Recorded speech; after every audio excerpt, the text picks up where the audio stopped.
Halo, kembali lagi bersama Rio. Ratu Rizi Ravanya hampir ke Austria. Jadi, duduk susah juga nih ya nge-vlog sambil ngeluarin sepeda. Jadi kemarin saya baru ke imigrasi. Terus kata ibu-ibu imigrasinya di sini, dokumennya sudah lengkap semua, alhamdulillah. Terus nanti tinggal ratunya dikirim lagi. Jadi tinggal ratunya ditelepon sama kedutaan di Jakarta. Habis itu di stamp devisanya karena mereka semua sudah mau ke sini. Jadi saya harus mulai bener-bener assemble furniture-nya. Mungkin hari ini bakalan assemble furniture, beberapa furniture. Sama kayaknya enak cerita-cerita kali ya. Soalnya banyak teman-teman saya yang nanya, gimana caranya kerja di Eropa? Terus ada beberapa komen juga yang nanya gimana caranya kerja di Eropa. Jadi hari ini saya mau coba jelasin sedikit. Nanti kalau udah sampai rumah aja kali ya. Jelasin sedikit gimana ceritanya saya dapet kerja terus bisa kerja di Eropa. Yuklah, sekarang saya berangkat dulu ke apartemen yang baru. Suasana kotanya ini siang hari bolong ya. Kalau lagi libur gini kosong melompong jalanan. Tadi pas buka posnya, lihat ya Allah, dapat segini banyak. Apa nih? Oh, ada gratis. Boleh juga nih, ini boleh simpan. Ini apa? Coba lihat nih. Ya Allah, promo-promo. Asli banyak banget tuh. Lihat. Nggak tahu dari kapan ini dikiriminnya begini-beginian. Coba lihat. Ini Oktober. Kayaknya setiap ini tahu lah nih. Ini Oktober juga. Ini Oktober. Wah, ini dia diskon-diskon nih. Ini yang penting. Tuh. Sampai kapan? Yaelah, bentar lagi habis. Sampai tanggal 2 November doang. Buy one get one-nya. Oke, simpen. Ini apa nih? Ini nggak tahu apa ini. Ini buku apa ini? Oktober juga. Ya Allah, banyaknya. Nanti coba ya saya pilih-pilihin. Yang penting mana, yang tidak penting mana. Setelah berjuang selama 30 menit, mari dicoba ya. Wuhuu, nyala coy, alhamdulillah. Nggak sia-sia. Ya Allah, sumpah. Pasang satu lampu aja. Setengah jam. Kayaknya waktunya istirahat dulu ya. Seperti di awal vlog. Jadi hari ini saya bakalan cerita. Susah ya ini cerita sambil nyusun furniture. Aduh. Saya selesaiin ini dulu deh, habis itu baru saya cerita sedikit-sedikit. Jadi juga ini tangganya kayaknya sudah kokoh. Dikencengin lagi nggak sedikit. Jadi di vlog ini kayaknya bakalan banyak ngomong. Jadi kalau kalian nggak suka vlog yang banyak ngomong, skip aja. Paling latar belakangnya aja kali ya, ganti-ganti nanti. Jadi saya mau cerita gimana saya dapat kerjaan di Eropa ini. Singkat ceritanya sih saya nge-apply online seperti biasa. Kayak waktu saya dapat kerjaan di Dubai juga saya nge-apply online. Habis nge-apply online saya ada interview 1 kali. Jadi kayak ngetes bahasa Inggrisnya gitu lah. Terus habis itu saya dikasih tes. Habis dikasih tes, saya di interview lagi soal tesnya. Habis itu pada saat itu juga saya dikasih tahu kalau saya keterima. Sebenarnya harusnya nggak dikasih tahu sih pada saat itu, tapi ada yang keceplosan. Salah satu yang interview saya keceplosan bahwa saya udah diterima sama kantornya itu. Terus habis keterima itu saya dikirimin kontrak, saya ngurus visanya. Terus udah deh, saya berangkat ke sini. Habis berangkat ke sini saya dapat kartu red white red cardnya itu. Habis itu udah deh saya bekerja di sini. Tapi mungkin yang saya mau ceritain itu dokumen-dokumennya kali ya. Soalnya dokumennya itu lumayan banyak dan lumayan membingungkan. Mungkin saya lanjut cerita proses dokumen-dokumennya itu di tempat lain kali ya. Soalnya ini udah mulai sore. Udah jam berapa ini? Udah jam 4:30. Saya mau sholat dulu, abis itu kita lanjut cerita lagi. Ini aja belum dipilih-pilihin nih. Besok lagi aja lah. Tiba-tiba suasana mendung-mendung asoy lagi nih. Ngomongin soal dokumen. Aduh, sambil sepedaan. Berhenti dulu deh. Ya, jadi ngomongin soal dokumen. Kira-kira butuh proses 4 bulan untuk benar-benar dari kontrak sampai saya dapat visa. Jadi saya keterima itu akhir bulan Februari. Mereka baru kirim kontrak bulan Maret. Habis tanda tangan kontrak, saya baru mulai tuh ngurus-ngurus dokumen. Nanti saya kasih lihat dokumennya apa aja. Terus kira-kira bulan Juni akhir saya baru dapat approval dari embassy-nya di Abu Dhabi. Habis itu baru deh saya dapat visanya itu awal bulan Juli. Nanti saya pas udah sampai rumah saya tunjukin dokumen apa aja. Ini udah mulai gerimis ya pemirsa. Jadi harus pulang cepet-cepet sebelum hujan deras. Ini dia dokumen-dokumennya yang saya butuhkan. Coba lihat tuh, segitu tuh. Nggak segini aja sih. Ini ada surat rumah dan lain-lain.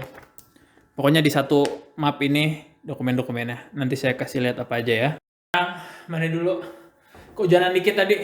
Tadi dikirimin sama Ratu. Si Rafa udah pinter dengerin ya. Did you have fun?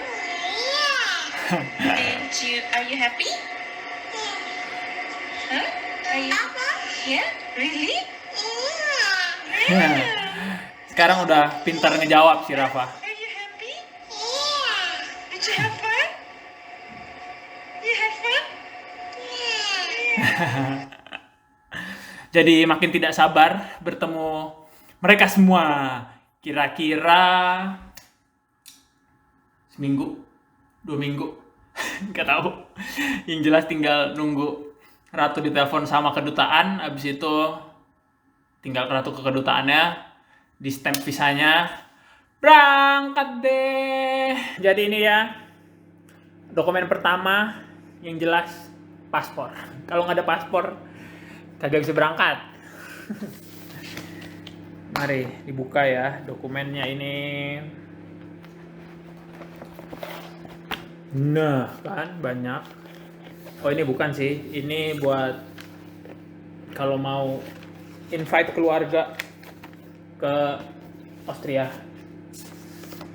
Nah ini dia, segini dokumennya. Ya nggak banyak-banyak banget sih. Jadi yang pertama ini akte kelahiran, dan akte kelahirannya harus ditranslate karena saya orang Indonesia. Jadi harus ditranslate sama dilegalisir sama kementerian mana ya? Ya pokoknya dilegalisir lah intinya. Kementerian Kependudukan kali. Jadi ini aktenya, ini tuh, jangan saya kasih lihat. Ini translate. Translate itu tuh oh ini jadi satu nih sama aktenya tuh. Terus dilegalisir di sini. Tuh dia.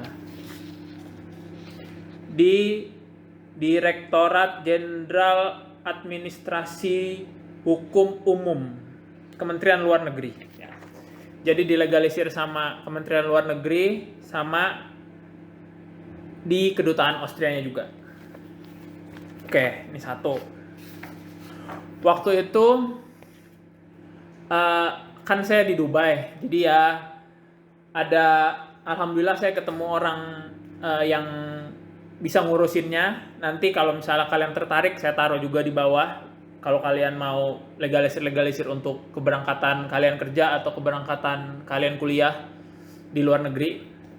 Setelah akte kelahiran, ini apa ya? Nah, ini dia yang paling repot. Ijazah. Nggak kelihatan ya? Nih, tuh, pokoknya ijazah inilah. Jadi ijazah ini yang benar-benar paling repot waktu itu karena nggak ada orang di rumah. Jadi saya mesti ngeprint ijazah saya ulang. Jadi saya kontak kampus saya di Malaysia. Kebetulan saya kuliah di Malaysia. Terus saya minta buat ngeprint ulang ijazah saya. Terus abis itu karena ijazah saya udah bahasa Inggris jadi nggak perlu ditranslate. Abis itu dilegalisir sama Kementerian Pendidikan di Malaysia. Terus sama dilegalisir juga di kementerian lagi, di kedutaan Austria di Malaysia. Nah, untuk dapat legalisirnya itu saya mesti siapin visa saya dari awal kuliah sampai terakhir lulus. Nah, itu agak sedikit susah soalnya ya kuliah udah lama, paspor nggak tahu di mana. Jadi Ratu mohon-mohon bukan kedutaan, ke Kementerian Pendidikan di Malaysia itu, dia telepon langsung dari Dubai, bilang suami saya nggak punya visa awal-awal kuliah, cuma punya visa awal-awal terakhir. Jadi kebetulan ini paspor saya ada 4 biji tuh. Jadi ada visa 2 tahun terakhir ya kalau nggak salah. Ya kan saya kuliah 4 tahun. Jadi saya punya visa 2 tahun terakhir. Jadi ya udah, akhirnya kata Kementerian Pendidikan di Malaysianya, oke boleh minta surat dari kampusnya bahwa saya kuliah dari tanggal segini sampai segini. Terus saya kuliah benar-benar pakai visa student. Terus apa lagi ya? Udah sih, ada suratnya nggak ya di sini? Coba ya saya lihat dulu. Kayaknya nggak ada sih suratnya. Nggak ada, suratnya nggak ada. Tapi yang jelas kampus saya, orang yang ngurus visanya bikin surat. Habis itu alhamdulillah saya juga ketemu ada jasa ya, ibaratnya jasa legalisir di Malaysia. Suratnya itu tinggal dibawa sama jasa legalisirnya itu, kurir legalisirnya lah ibaratnya, ke Kementerian Pendidikan. Habis itu baru deh, mana ijazahnya ya? Ini ijazah saya. Ada nggak ya tulisannya? Nih, tuh, dilegalisir. Jadi proses legalisir ini sih yang paling makan waktu sama makan duit juga kali ya. Kayaknya total untuk legalisir itu, jadi kayak legalisir, ditranslate sama dikirim karena dokumennya kan dari Malaysia sama dari Indonesia. Saya habis mungkin 7-8 jutaan atau mungkin lebih. Ratu yang lebih paham habisnya berapa. Soalnya dia yang bayar-bayar. Jadi ya kalian kalau misalnya dapat kerjaan, siapin dulu modal untuk legalisir inilah. Oke, saya mau makan dulu karena tadi ada bunyi pizzanya ya, sudah matang. Ini dia pizzanya, sudah selesai di microwave. Makan dulu lah, habis itu lanjut cerita lagi kali ya. Ya, balik lagi soal dokumen. Jadi waktu saya kuliah itu, saya di Malaysia, dan belajarnya itu kan pakai bahasa Inggris. Jadi saya nggak perlu sertifikat bahasa Jerman, karena di Austria ini pakai bahasa Jerman. Jadi saya nggak perlu sertifikat bahasa Jerman, sama saya nggak perlu nunjukin hasil tes TOEFL deh kalau nggak salah. Jadi kalau kalian kuliah pakai bahasa Indonesia. Kalian mesti tes TOEFL dulu atau punya sertifikat level Jerman beginner gitulah kalau nggak salah. Saya juga nggak tahu. Jadi pas saya apply pakai dokumen-dokumennya itu, sebenarnya sempat ditanya juga, ini kuliahnya pakai bahasa Inggris atau enggak, soalnya nggak tercantum kan di sertifikatnya. Tapi sebenarnya sih dari nilai sama sertifikatnya kan udah pakai bahasa Inggris ya. Jadi saya sempat ditanya sempat dimintain awal-awal soal sertifikat basic Jermannya itu sama sertifikat TOEFL. Tapi saya minta lagi surat ke kampus bilang kalau saya ini belajar pakai bahasa Inggris selama saya kuliah. Jadi akhirnya nggak perlu deh tuh sertifikat TOEFL sama sertifikat Jerman, bisa bahasa Jerman itulah pokoknya. Nah terus setelah saya dapat sertifikatnya semua di Dubai, tadinya itu saya mau ngurus ke kedutaan Austria di Abu Dhabi. Saya udah email, tiba-tiba baru dapat appointment-nya itu kalau nggak salah 1 bulan apa setelah saya email itu. Jadi saya scan semua dokumennya, terus saya kirim scan-scanannya itu ke HR. Jadi mereka ngurusin semua dokumennya dari sini. Terus pas saya baru sampai ke Austria, baru deh saya kasih dokumen aslinya ke kantor imigrasi di sini buat aplikasi red card-nya. Nah, ada juga yang misalnya udah berkeluarga kayak saya, untuk bawa istri ke sini itu prosesnya bisa dibilang ribet-ribet nggak ribet ya. Tapi kalau dibandingin sama Dubai benar-benar nggak ribet sih. Soalnya kan kita bisa datang ke Dubai pakai visa turis, terus di-convert di Dubai-nya jadi visa kerja. Begitu juga kalau mau bawa keluarga, datang aja pakai visa turis, habis itu baru di-sponsor sama kita, terus di-convert jadi visa tetap gitulah. Visa residen maksudnya. Kalau di sini itu beda banget, kita nggak bisa datang pakai visa turis, kayaknya nggak bisa deh, harusnya nggak bisa ya. Jadi kita datang pakai visa turis, terus kita apply kerja di sini, terus di-convert gitu di sini. Kayaknya nggak bisa deh, harusnya nggak bisa ya. Soalnya kalau bisa, orang-orang pasti banyak yang kayak gitu. Setelah saya ngirim semua ke HR saya itu dokumennya, scan-scanannya, kira-kira saya mesti nunggu lagi 1,5 bulan. Ya kalau nggak salah 1,5 bulan deh. Sampai dapat jawaban dari imigrasi di sini kalau visa saya itu keterima. Jadi tuh waktu itu sempet deg-degan. Jadi kan mungkin ada kasus yang visanya bisa ditolak atau aplikasinya itu sebentar. Jadi selama 1,5 bulan itu benar-benar agak deg-degan, soalnya kemungkinan kecil, nggak tahu ya, kemungkinan kecil sih kayak visanya itu ditolak sama imigrasinya, terus ya udah nggak jadi kerja di sini gitu kalau udah ditolak karena satu dan lain hal mungkin bisa ditolak. Kayak waktu itu saya pernah mau kerja ke Singapura, udah tanda tangan kontrak, udah ngirim dokumen semua, giliran lagi ngurus visanya ditolak sama imigrasi Singapura. Tapi itu cerita lain lagi ya. Setelah dapat approval dari imigrasi di sini itu, saya nunggu lagi mungkin sekitar 1-2 mingguan lah sampai dapat email dari kedutaan di Abu Dhabi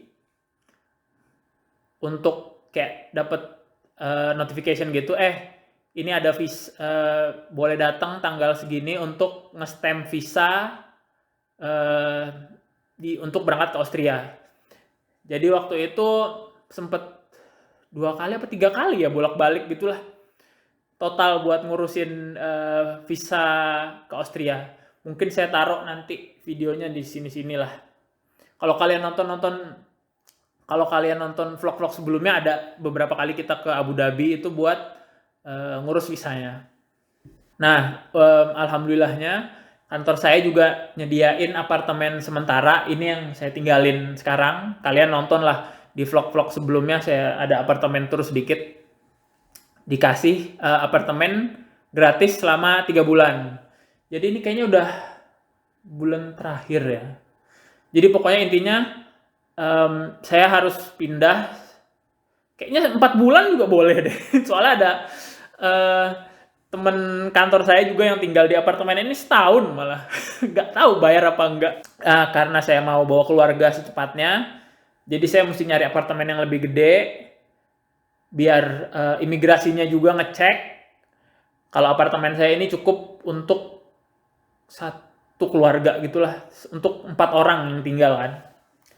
Saya, Ratu, Rizi, sama Rafa. Alhamdulillahnya kantor saya itu nyediain budget relocation lah ibaratnya. Terserah sih saya mau pakai buat apa aja, tapi kalau misalnya ada barang yang mau dikirim atau kargo gitulah dari Dubai terus ke sini, itu bisa dipakai. Tapi karena saya nggak bawa apa-apa, jadi akhirnya budget relocationnya itu eh, cuma buat tiket saya, terus tiket Ratu, Rizi, sama Rafa. Jadi begitu kira-kira cerita saya gimana saya dapat kerja, bukan gimana saya dapat kerja, gimana saya bisa kerja di Eropa, di Austria ini. Kayaknya nih vlognya udah kepanjangan dan udah banyak banget ngomongannya. Kayaknya bakalan saya bikin vlog gaji-gaji mungkin kalau kalian tertarik. Bagi kalian yang budak-budak corporate, gaji di Eropa berapa, terus mungkin bawa keluarga kali ya. Bawa keluarga itu topik lain sendiri, soalnya itu lumayan agak ribet, tapi alhamdulillah lancar sih buat saya pengalamannya. Abis itu apa lagi ya, udah sih itu doang.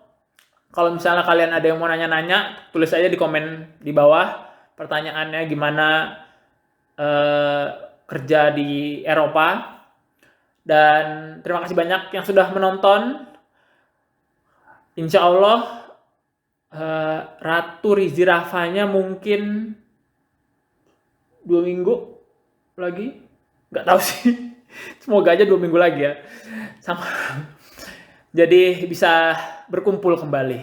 Terima kasih banyak yang sudah menonton. Sampai berjumpa di video-video selanjutnya. Dadah.